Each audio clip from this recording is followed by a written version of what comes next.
and ask our final speaker, Machel Emmanuel, Dr. Machel Emmanuel, my colleague and brethren from the University of the West Indies, who is going to present, and he has a topic, quality assurance of tropical ganja farmer, opportunities for the traditional farmer. Now, Machel is a scientist, trained in life sciences if I'm correct, and he has some real interesting research, not just on ganja, but he has expertise on ackee in its post-harvesting phase. He's a regional man. I know a little about him, so I can appropriately introduce him. He's a regional brother from Dominica, and a genuine young regional emerging ganja resource. So we want you to give him a big round of applause for his presentation this evening.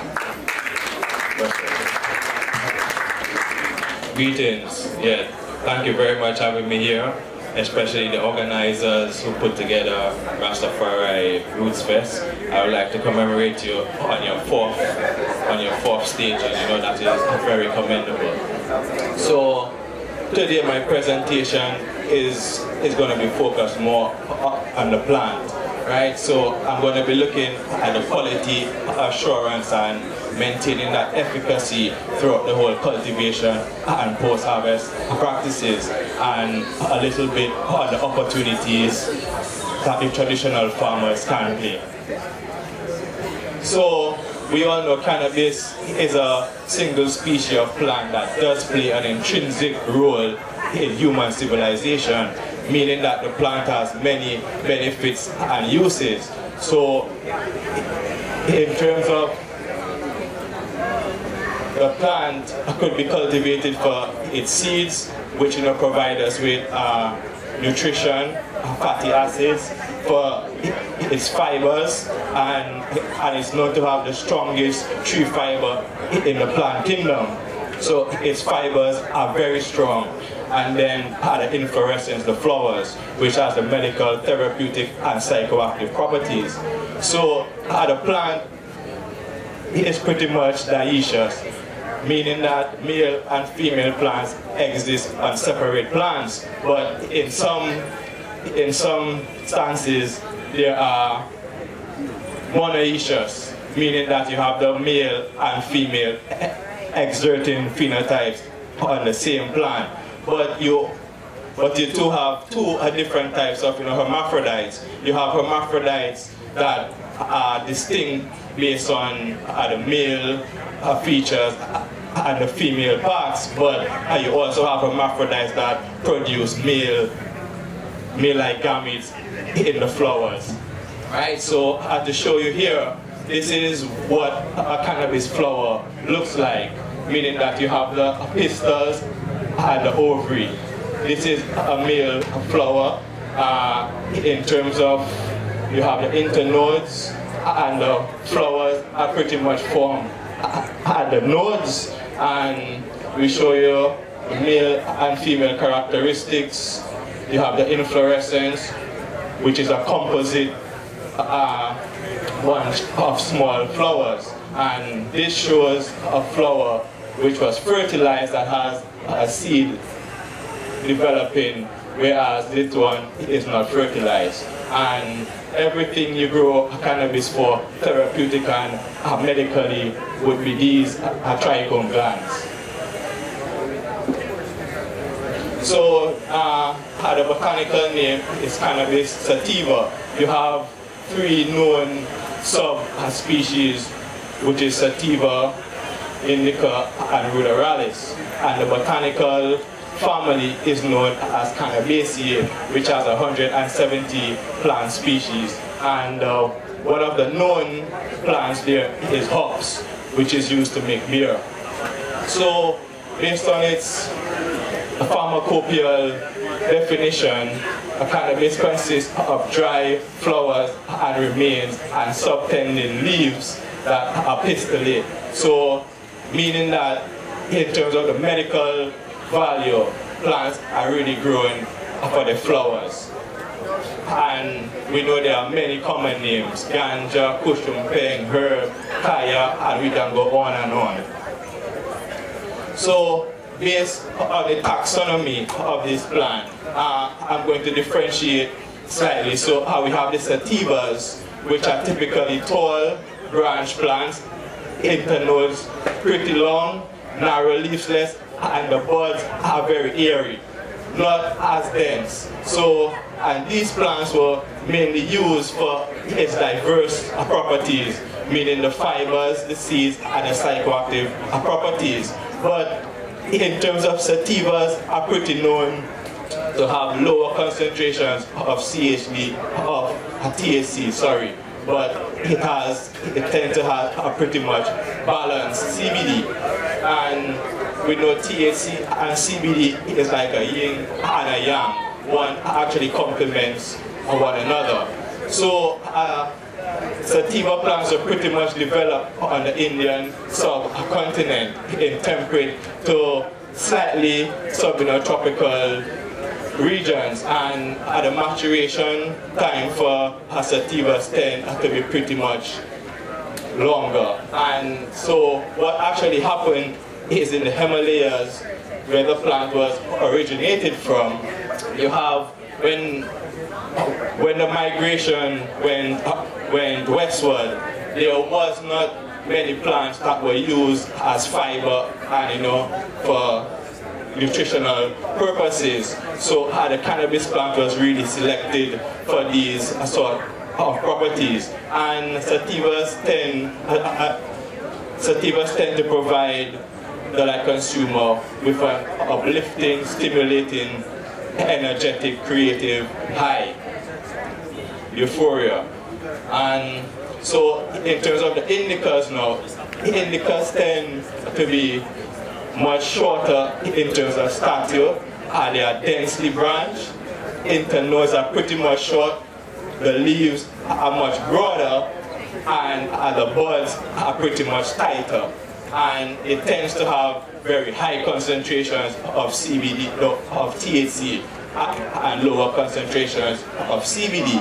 So it is also said that when the plant moved eastward on the subcontinent, there were many other plants that were used for fiber and nutritional purposes. So cannabis was pretty much selected for its psychoactive properties in terms of sacramental uses and so forth.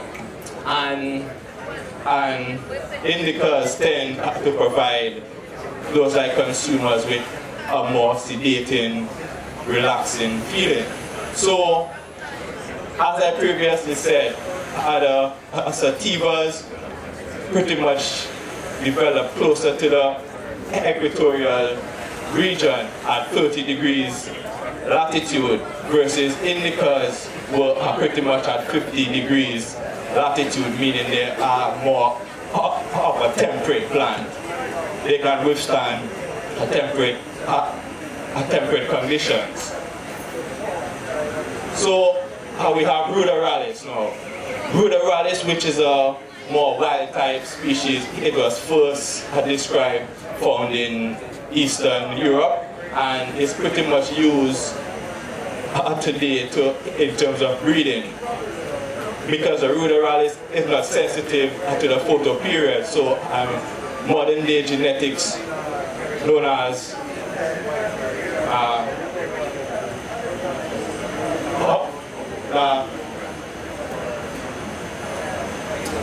the autoflowering, right? Those are not sensitive to the flowering period. So we also have hybrids, where the hybrids are pretty much cross-pollinated plants of the both sativas and indicas, and these tend to provide the consumer with the best of both worlds. But sometimes some of these hybrids may lean towards the indica or sativas. So, quality assurance, right? The testing and accountability will definitely reduce the risk associated with consuming bad, cannabis that can give you a really bad feeling and also detrimental towards human health. But it will also provide that consumer with safety and quality and consistency. So there is a great need to address the quality assurance. So the reasons for this is the development of standards and regulations throughout the value chain will provide that grower, cultivator, processor, and also that consumer with accountability. And the cannabis consumer, may it be medical, recreational, sacramental, they are requiring quality and consistency and in order to replicate these profiles, meaning that the modern consumer should be able to anticipate that euphoria that they feel. And the cultivators definitely need to differentiate between quality and the level of contaminants. And post-harvest and storage conditions definitely need to be standardized. And the areas dispensing cannabis, they need to be fully aware of the needs that the consumers need. So, testing cannabis safely. First, the testing for pesticides. And this is of great concern because the active ingredients known as heavy metals, these can cause very serious complications because they possess neurotoxins that can have chronic brain disorders. So in terms of the tropics, right, we experience larger incidents of pests, meaning that in the tropics we experience pests 365 days, whereas in the temperate it's slightly different. And based on the tropics, the half-life of pesticide persistence in the air is much shorter because you have much higher temperatures and so forth here. So in terms of the quantification of these pesticides on the fresh flowers, dried flowers, and the plant is of great concern to the cannabis consumer. So the approved list should definitely look into the frequency and the application of these pesticides throughout the cropping cycles.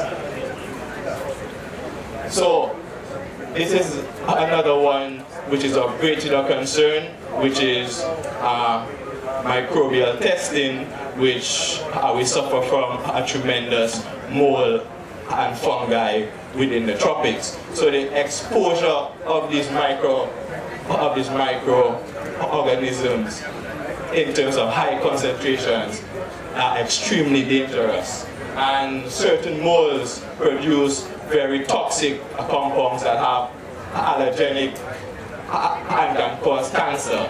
And the presence of mold definitely degrades the quality and the yield that the consumer can actually get, and it degrades the medical and therapeutic value.